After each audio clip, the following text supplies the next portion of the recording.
Hello, आज आपका फिर से स्वागत है मेरे YouTube चैनल में। आज हम फिर से कक्षा 8 का पाठ 8 पढ़ेंगे, कोशिका संरचना एवं प्रकार्य। इसमें हम 8.3 पढ़ेंगे।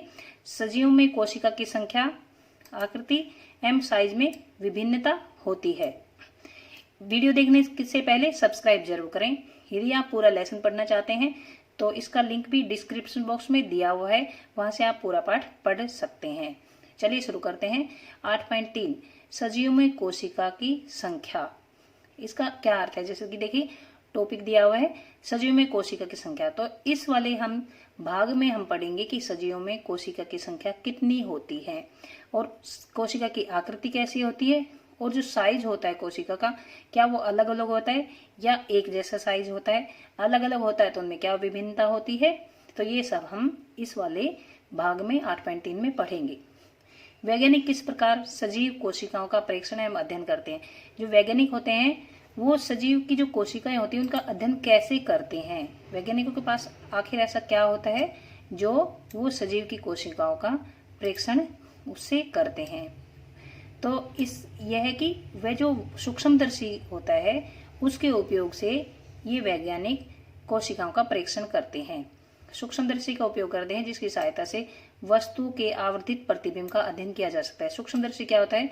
किसी भी वस्तु को बड़ा करके दिखाता है। जब कोई भी वस्तु बड़ी होती है, मतलब आवर्धित मतलब उसका साइज बड़ा हो जाता है, तो उसका इजीली अध्ययन किया जा सकता है। तो इस प्रकार हम कह सकते हैं कि वैज्ञानिक सूक्ष्मदर्शी का उपयोग करके कोशिकाओं का अध्ययन करते हैं। कोशिका की संरचना का विस्तृत अध्ययन करने के लिए अभिरंजक का उपयोग किया जाता है। यह भी एक परीक्षण होता है जिससे कि कोशिका की संरचना का विस्तृत अध्ययन किया जाता है। पृथ्वी पर लाखों जीव हैं, वह आकृति एवं साइज में भिन्न होते हैं। देखो बहुत जो जीव होते हैं वो अलग अलग होते हैं, अलग अलग आकार के होते हैं, अलग अलग आकृति के होते हैं। उनके अंगों की आकृति, साइज एवं कोशिकाओं की संख्या भी भिन्न होती है। आइए इनमें से कुछ का अध्ययन करते हैं। कोशिकाओं की संख्या। क्या आप किसी लंबे वृक्ष अथवा हाथी जैसे विशाल जंतु के शरीर में पाई जाने वाली कोशिकाओं की संख्या का अनुमान लगा सकते हैं? मतलब बहुत बड़े बड़े पेड़ में कितनी कोशिकाएं होती होंगी, या फिर हाथी के शरीर में कितनी कोशिकाएं होती होंगी। यह संख्या अरबों खरबों में हो सकती है, मतलब इनकी संख्या अरबों खरबों में हो सकती है। मनुष्य के शरीर में कई खरब कोशिकाएं पाई जाती हैं जो आकृति एवं साइज में भिन्न होती हैं। मनुष्य के शरीर में कई खरब कोशिकाएं पाई जाती हैं, उनके आकृति और साइज भिन्न होता है। कोशिकाओं के विभिन्न समूह अनेक प्रकार के कार्य करते हैं। कोशिकाओं के जो समूह होते हैं, मतलब जो कोशिकाएं होती हैं वो एक ग्रुप में कार्य करती हैं। तो जो कोशिकाओं के समूह हैं वो अनेक प्रकार के कार्य करती हैं। 1 अरब में 100 करोड़ होते हैं, 1 करोड़ में 100 लाख होते हैं। वह जीव जिसका शरीर एक से अधिक कोशिकाओं का बना होता है बहुकोशिक कहलाता है। देखिए यह नोट करेंगे आप। वह जीव जिसका शरीर एक से अधिक कोशिकाओं का बना होता है उसे बहुकोशिक कहते हैं या मल्टी सेलुलर कहते हैं। मल्टी का अर्थ होता है अनेक और सेलुलर का मतलब कोशिका। छोटे जीवों में कोशिकाओं की कम संख्या उनके क्रियाकलापों को किसी प्रकार प्रभावित नहीं करती।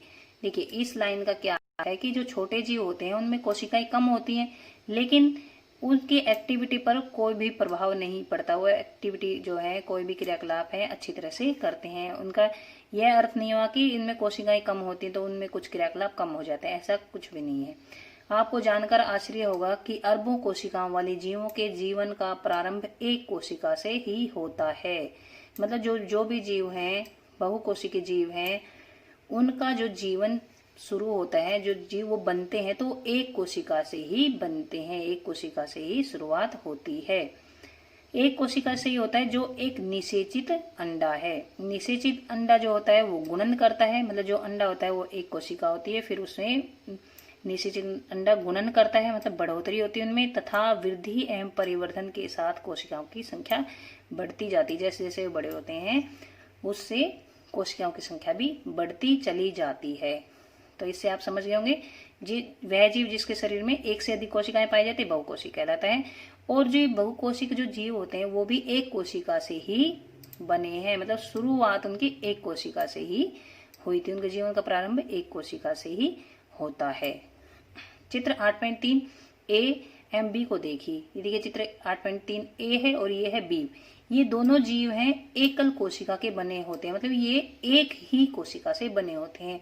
एक कोशिका वाले जीवों को एक कोशिक यानी यूनिसेलुलर कहते हैं। यूनि का मतलब है एक, सेलुलर का मतलब कोशिका। ये देखिए अमीबा है 8.3 ए अमीबा, और बी इसका नाम है पैरामीशियम। ये चप्पल के जैसा आकार का होता है।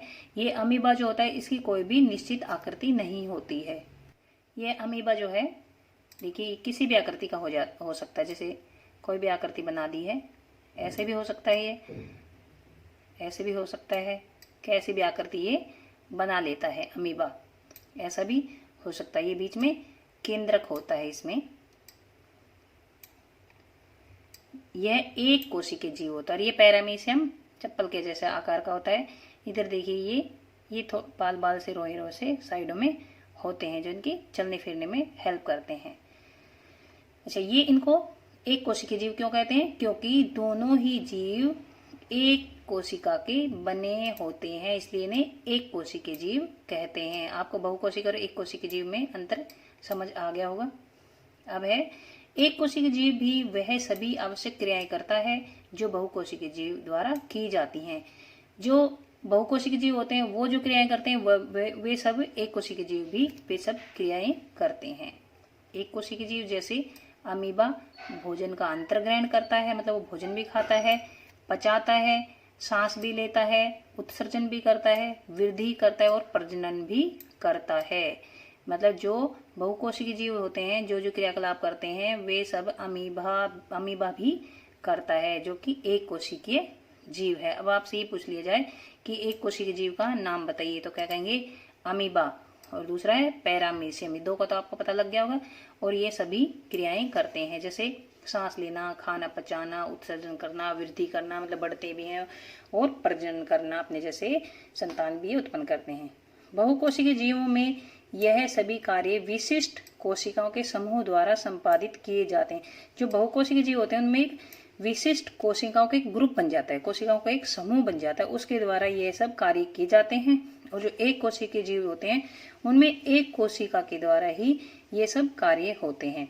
तो जो कोशिकाओं का जो समूह होता है, कोशिकाओं का जो ग्रुप होता है, उसे क्या कहते हैं? उत्तक कहते हैं। कोशिकाओं के समूह को उत्तक कहते हैं। कोशिकाओं का यह समूह उत्तक का निर्माण करते हैं तथा जो विभिन्न उत्तक हैं वो अंगों का निर्माण करते हैं। तो इस प्रकार कोशिकाओं के समूह को क्या कहते हैं? उत्तक कहते हैं, और जो विभिन्न उत्तक अंगों का निर्माण करते हैं। अब यह है क्रियाकलाप 8.1। अध्यापक अमीबा पैरामीशियम की स्थायी स्लाइड सूक्ष्मदर्शी यंत्र से दिखा सकते हैं। इसके अतिरिक्त अध्यापक तालाब से जल एकत्रित करके स्लाइड बनाकर उस जल में उपस्थित जीवों को दिखा सकते हैं। ये जो अमीबा और पैरामीशियम है ये सूक्ष्मदर्शी द्वारा भी देखे जा सकते हैं। तो इस वीडियो में हमने पढ़ा है कि कोशिकाओं जो जीवों में कोशिकाओं की संख्या कितनी होती है, ये वाला टॉपिक कवर किया है। कोशिकाओं की संख्या कितनी होती है, मतलब एक कोशिका भी हो सकती है और ज्यादा कोशिका भी हो सकती है। एक कोशिकीय जीव होता है और बहुकोशिकीय जीव होता है। और हम यह भी पढ़ा है कि बड़े जीव में बहुत सारी कोशिकाएं होती है, छोटे में कम होती है, लेकिन उनके क्रियाकलाप में कोई भी फर्क नहीं पड़ता है। एक कोशिकीय जीव भी वही कार्य करता है और बहुकोशिकीय जीव भी अपने क्रियाकलाप इजीली करते हैं। कोशिकाओं के समूह को उत्तक कहा जाता है। तो यहाँ तक हम वीडियो खत्म करते हैं। नेक्स्ट वीडियो में कोशिका की आकृति पढ़ेंगे। वीडियो देखने के लिए धन्यवाद। अगर पसंद आए तो शेयर जरूर करें। Thank you.